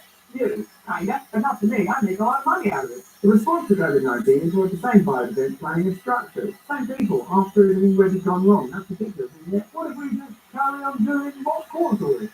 Good, okay, let's try it. I suppose we will make more money and be able to introduce you. Yeah, okay, carry on. The National Security Council works across COVID-19 policies. The Department of Defense officials were heavily involved in vaccine development and distribution. Out of 90 Operation Warp Speed leaders, 60 were military officials. I remember the first time I heard that, I was like, nah, that can't be true. It can't be a military operation, but it was. Despite the controversy surrounding COVID origins, the Department of Defense awarded a new $3 million grant to Eco Health Alliance in December 2022. They must have some idea that these grants are potentially contributing to the very problems that they're purportedly trying to solve. So either they don't care about that or they haven't worked it out. So you've got to choose between ineptitude and glaring malfeasance. And neither of those options means that the same people or same system should continue to be deployed indefinitely, or even really for another day. Then why do you put on many of these things? No wonder anti-establishment, anti-legacy media, anti-state rarity is on the rise. It's because it is. Not when everyone suddenly doesn't like immigrants and suddenly everyone's got racist. This is an arse-ache to go through this, isn't it? Work out curing, cleavage, sites and funding and biodefense. It's not straightforward, is it? Like then people start to mock, oh, educating yourself. Oh, that's a conspiracy theory too. If you didn't go to university, you'd have no business thinking. So when you do this, you realise, oh yeah, that vague sense I had, I can't trust these people, is actually verifiable on a molecular level and on a bureaucratic and political and financial level. So I withdraw my trust, I withdraw my cooperation, I withdraw my good faith, and I have nothing to offer you but my endless and dying opposition. Gain of function research is largely continuing apace. Across the US, there are privately operated invisible fire labs that slip through the cracks in federal regulations. Of course, but they're loophole experts. What's going on there? Nothing. What are they bloody doing in that building? Nothing. Basically nothing. Last year, public health officials found that one of these secret privately owned biolabs in California was mishandling 1,000 laboratory mice and samples of various infectious diseases. Look, clumsy cat handlers. Wow! Thousands of them all just running around like mouse hunts. The immense trust once given to scientific groups, public health institutions and pharmaceutical companies has been lost. In some ways, this is positive. Many people are now far more aware of scientific fallibility, leaving us most vulnerable to future abuses of power. Hopefully, we continue to see greater oversight, but it's still up to the public to remain sceptical and vigilant. Indeed, beyond sceptical and vigilant, I would say you have to become almost tenacious and revolutionary. So how do we deal with this at this point? Now that we know that it's likely it came from that lab, it likely came as a result of American taxpayer-funded research, it was part of a bioweapons program that's always been controversial. They're continuing to do stuff like that to this day. They're giving grants to people and institutions and groups that were likely involved in that lab leak. They're continuing to manage the information and claim that the truth is misinformation and that misinformation is the truth. At what point do we withdraw our compliance? I would say immediately, right now. Certainly my compliance has gone forever. But that's just what I think. Why don't you let us know what you think in the comments and chat? Remember, you can days join us after become a curfew. member of our community. Right, become a supporter. We make content like this every single day. We do exclusive video for our paid supporters and we give you early access as well as meditations and reading. This week's video was on the 8% increase in child excess deaths, plus an additional one about the farmer practice globally and why it's significant. Please support our work if you can. We are dedicated to opposing these forces. Until next time, if you can. Stay free. Hey, thanks for watching. If you want to see more uncensored content where free speech can flourish, join. Oh, we're on the rising. Let's hear Bree and fucking Robbie fight over Canada.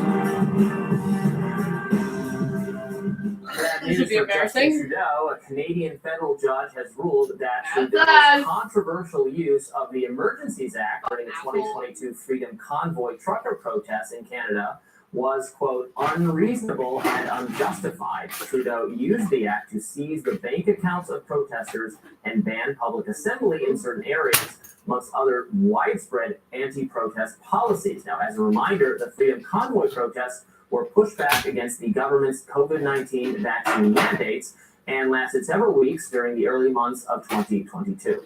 In response, Trudeau's government that invoking the Emergencies Act was, quote, right and necessary at the time. Here's Trudeau's Deputy Prime Minister, Chrystia Freeland, on that. It was a hard decision to take. Oh, We took it very took it in the butt, seriously. you dumb fucking After a lot bitch. of hard work. We were convinced at the time, I was convinced at the time, it was the right thing to do. It was the necessary thing to do. I feel like this is along the lines of I'm convinced of that. But not everyone shared Freeland's support. Oh yeah, it's like people that try to be like, oh, people back then who were racist against black people, they just didn't know any better. And no, you're not supposed to enslave people against their will. It's like I'm calling bullshit on that one. Thank you for your call. You've reached the media line. For all urgent requests, please send your request by email. Yes, hi. I couldn't understand the French part. Tucker Carlson calling from the United States, and I'd be grateful if you pass a message on to Prime Minister Justin Trudeau. We are coming to liberate Canada. We are coming to liberate Canada. What? And we'll be there soon. Wait, what? So, Trudeau appealing to try to keep Tucker Carlson's gonna be the one to free Canada? Are you serious? Very concerning, I think, from a civil liberties perspective. Oh, come on! To crack down on Can this is someone else?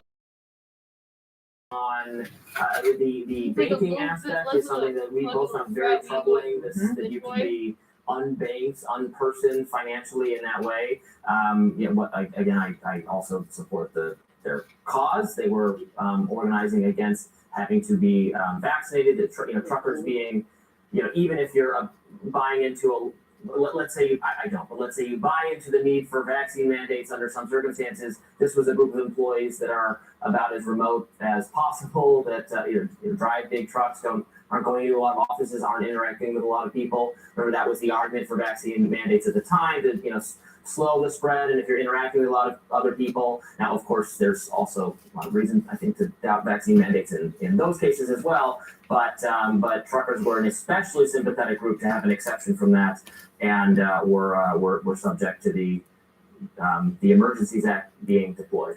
Yeah, it's a horrible abridgment of civil liberties. The attack on people's means of kind of financial maneuvering was particularly galling, as was the rhetoric around it. That it now is making all of these Trudeau and the rest of the politicians who are aligned with him really have egg on their face, because they've since declared that COVID is over, COVID's not an emergency, everybody's moving on, when numerically things are not very different from where they were a year ago, when a lot of this was, or at least a year and a half or so ago when a lot of this was happening. So they kind of have to keep appealing this, because otherwise it exposes the extent to which they weren't really tailoring their policy response to what was geared to have an actual political outcome. Moreover, if you genuinely did believe that it was necessary to intervene for an individual that would avoid hospital being hospitalized because they didn't want to get the bad effects of COVID and they should be vaccinated, you could still be providing positive incentives for people to do those kinds of things. All of that Canada has a much more robust healthcare system than we do. But Joe Biden has ended all of the post-pandemic policies, not wanted to offer any carrots, much less sticks, to incentivize them to get vaccinated. And so in hindsight, all of these policies that we're going to say we're going to basically disable you to have money and pay your rent and live your life because you didn't get the vaccine seem particularly draconian. It's like you didn't even believe in it. Yeah.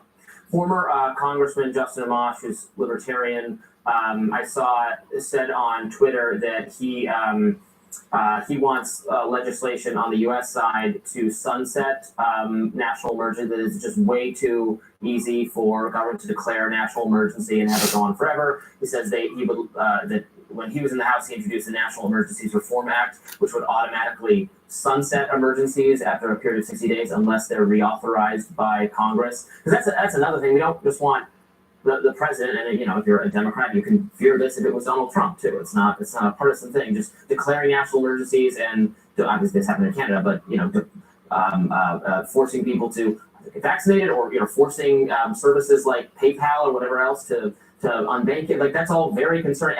At the bare minimum, we want Congress, the more supposedly and allegedly accountable branch, to have to have to vote on things, have to craft new legislation to deal with problems as they come up, rather than just have the president, whoever it is, declare it off the top of his head. Yeah, it's really interesting to think about as Biden has, without the consent of Congress, started bombing foreign countries. It's also worth thinking about. Yo, are you serious? In the context of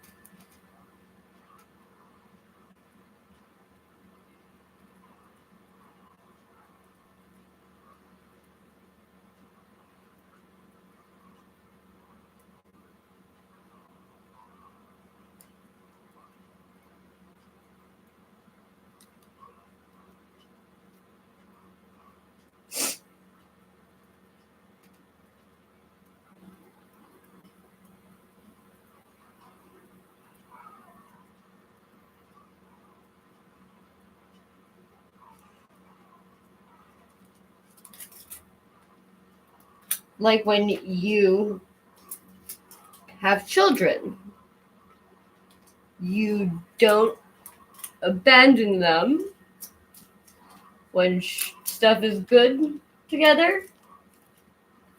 We're together. When stuff is bad, we're still together.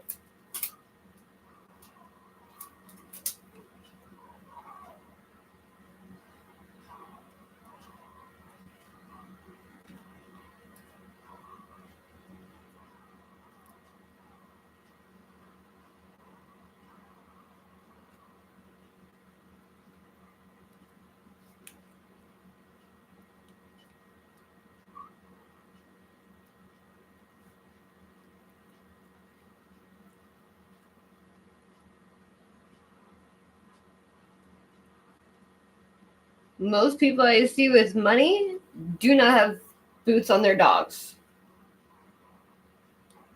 Some of the best pet owners I've ever known have been people that are homeless. So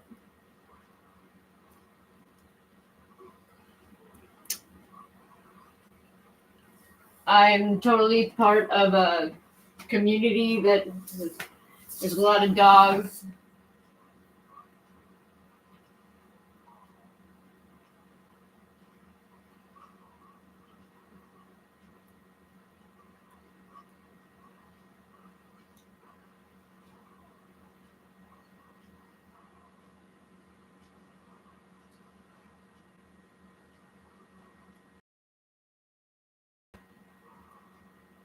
That's terrible.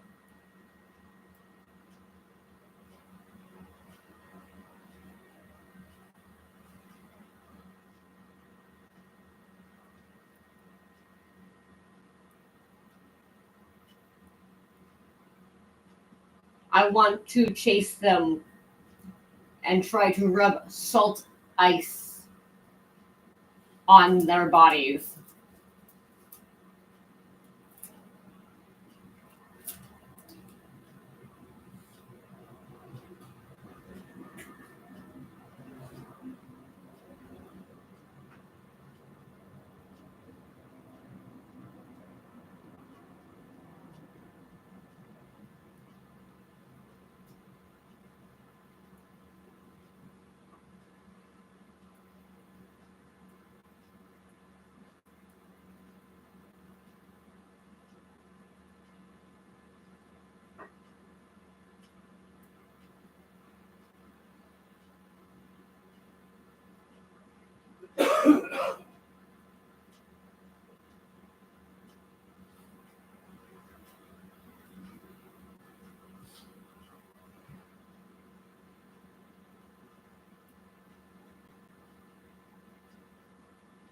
can totally hook you up with some stuff for your little friend.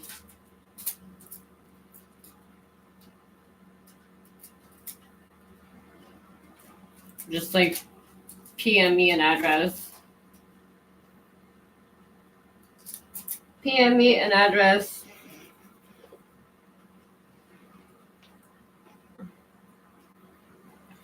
Fucking terrible. Yeah, I had to stop everything I was doing for this.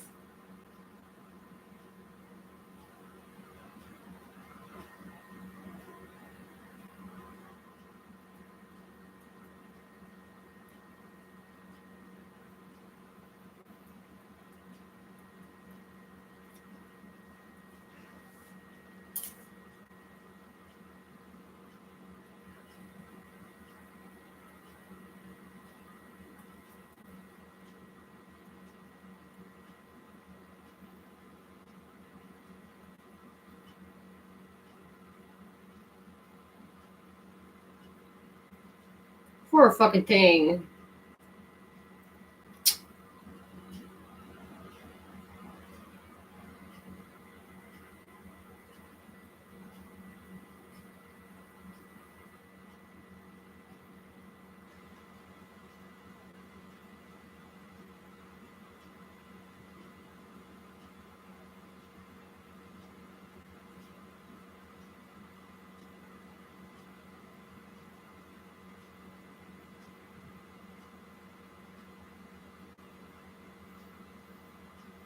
You don't need dog boots, trust me. What?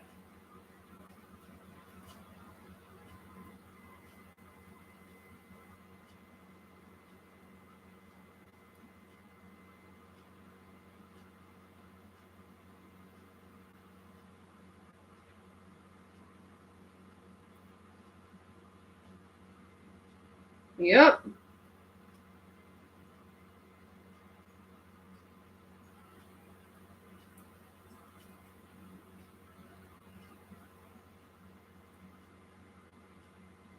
Wait. Do people actually not know this?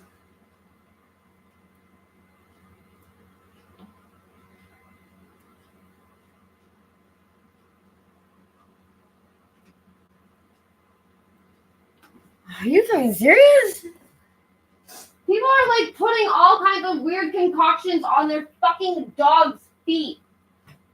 Like putting Vaseline on their dog's feet instead of putting boots on them? You guys are fucking retarded though.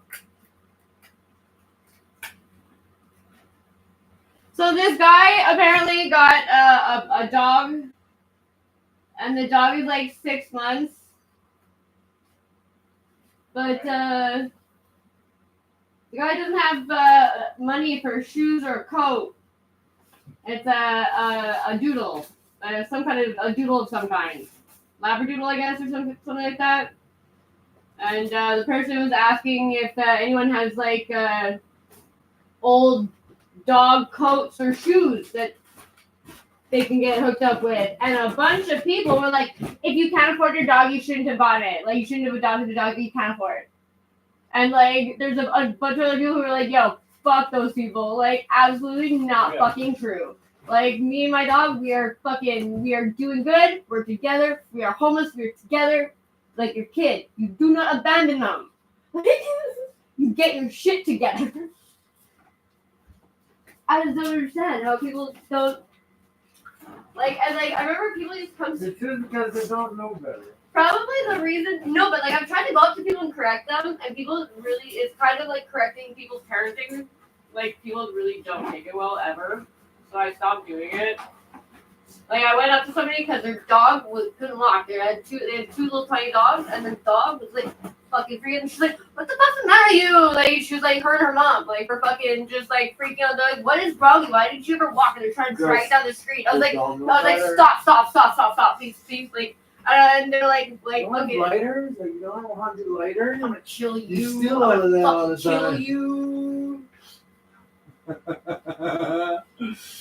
What are you doing with no fucking lighter? I do not have a fucking lighter because you have them all. Yeah, I'm throw a bunch.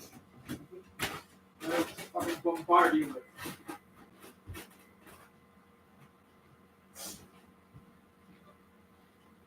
Oh, your fault. You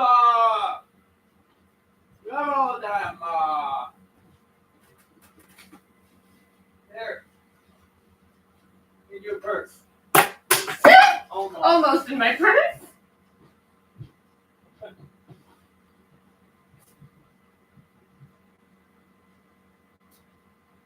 But that's probably one of the reasons why I got fired from Safari, because people would come in to buy 12 dog boots for like $14 to $16. And like the bigger they are, the more expensive they are. And I was like, don't buy these, please. Like I'd literally be like, go across the hall to the dollar store, buy a bag of balloons, and just cut the tops off. That way you'll also know they will fit.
This girl is like, your dog, you don't need dog boots. Trust me. Coat, okay. But if not shaved, he's pretty okay for walks. I was like, okay. So maybe go to your kitchen.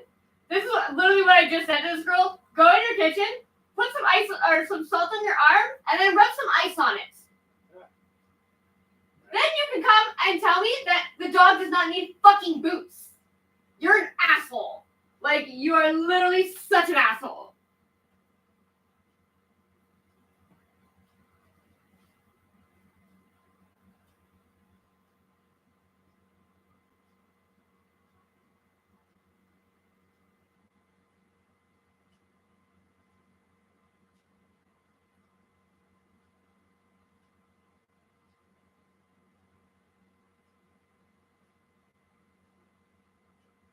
Oh, my favorite was the ones to put the boots on. They looked like egg tongs, and you would slip the boot onto one end of the tongs, and then like open the tongs, and then try to slip the dog's foot in. And I was like, these are the most ridiculous fucking like ripoff I've ever seen.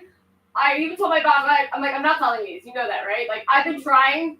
Genuinely, I've been trying for like a couple days now to try to figure out these stupid fucking dog boot tongs.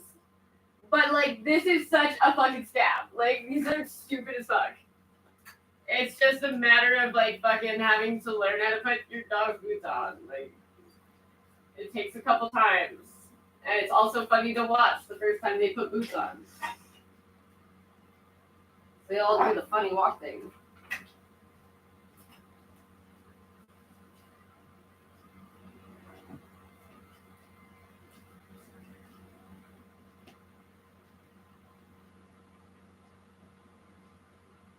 You're a fucking idiot. Your dog is so adorable. It's wonderful that you want to spoil him. But that Sarah girl's right. You don't need to put boots or a coat. He's a big boy and can handle the cold. Fuck, you're so stupid! I'm done. We're done. I'm fine.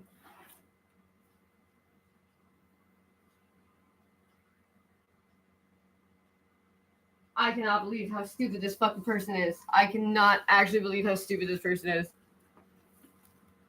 Like, my heart hurts. I hope for... You know what? $5 says all these people making those comments don't even have a dog. No, a girl that I worked with at the pet store that actually went up to the owner when we were... He was dropping off, like, an order of cat litter, and as we were picking it up, she actually had the balls to be like, Robert, do you even have any pets? It was like, I own a pet store. What do you think? She's like, I don't know. That's why I'm asking. And he was like, yeah, I obviously have pets. I have a pet store. She's like, oh, I just like, what kind of pets? Like, what kind of animals? Like any reptiles? Or because she worked in the reptile department. And he was like, is this like what I'm paying you for? To like, just like ask me questions like, what, like, bring bags of litter inside. And she was like, okay, like, fucking every time my boss came into the store, people would put me in the back and be like, oh, man, Robert's here, go. Because they knew that I would get fired. Fuck, that guy's such a piece. And I thought his brother getting cancer, his brother was so fucking nice. He used to do the deliveries. And his brother got cancer. I'm like, you know what? Maybe it'll make Robert a little bit nicer. Nope. Made him more of an asshole. Fuck. Fucking dumb bitch. A better dog's vegetarian. Charged fucking under RICO idiot. statute, I think 4 or 5 dozen protesters, some of whom were charged with things like participating in a bail fund to raise money for someone who had been charged and in prison for protesting this cop city center. People were charged who had been passing out flyers, a clear demonstration of First Amendment rights. And it also is relevant when you think about what's happening on college campuses right now, where you have billionaires in league with a small minority of professors on campus and others who are making certain organizations illegal and then not even seemingly following up with crimes against those students because they say the justification is that the group was not supposed to be protesting in the first instance. And I'm alluding obviously to the case we just had at Columbia, where 2 former IDF members who were students used a skunk, a kind of a chemical weapon that has been developed and used by the IDF on their former students, on their fellow students in the midst of a peaceful protest. You have a complete dismissal of that by the administration until reporting by The Intercept. Yeah, they have taken action now. After reporting by The Intercept, made it an issue that wasn't going to go away. And over again, you see this kind of effort to silence voices on college campuses when their politics are out of step with the mainstream establishment view. So there's a lot of reasons to take this as a warning call. Yeah, I think specifically the unauthorized war part is very similar to this, for the national emergency kind of endless justification for things. Actually, I see Justin Mosh also calling for, at the bare minimum, a congressional vote to authorize or not authorize it. The bottom line being Congress has to decide whether, responding to attacks is one thing, but given the increasing involvements, for instance, in the Red Sea, it is at a point where, again, Congress, not the president, just deciding things. The president is supposed to carry out the policies that are approved by our elected representatives. And it's a shame that Congress has decided over time to delegate so much of its authority to the executive and then just, I see that. be celebrity entertainers or something. Yeah, oh my God, I want to go find that girl and literally beat her fundamental up. rights and privileges, their Put her in a Bill of fucking Rights salt style ice bath. rights. So the Trudeau, the war powers are significant, but the Trudeau stuff that really infringes on people's ability to freely associate with each other, to assemble the way they like, to drive a truck and park it in a noisy downtown area and block traffic if they want. I know a lot of conservatives have been oh my very God, antagonistic is to the people who do that city in too defense of noisy, Gaza and too loud in the climate city? reasons and the like. They seem to support it when it was about truckers protesting. And I think you should keep in mind that you shouldn't criticize a mechanism of protest when you really are upset about the underlying protest. If you don't like climate stuff, if you don't care about Gaza, that's fine. But recognize that you wanted these people to be able to use their right to protest when they were truckers protesting COVID regulations. Yeah, but you know what? And some No of one us gives on a the fuck left until it's their fucking defended thing. them and their right to do that Like, because no one gives when a you start fuck about infringing on like the people's general rights like to express someone yourself getting and to people have getting speech fucked in those over. ways, it They always only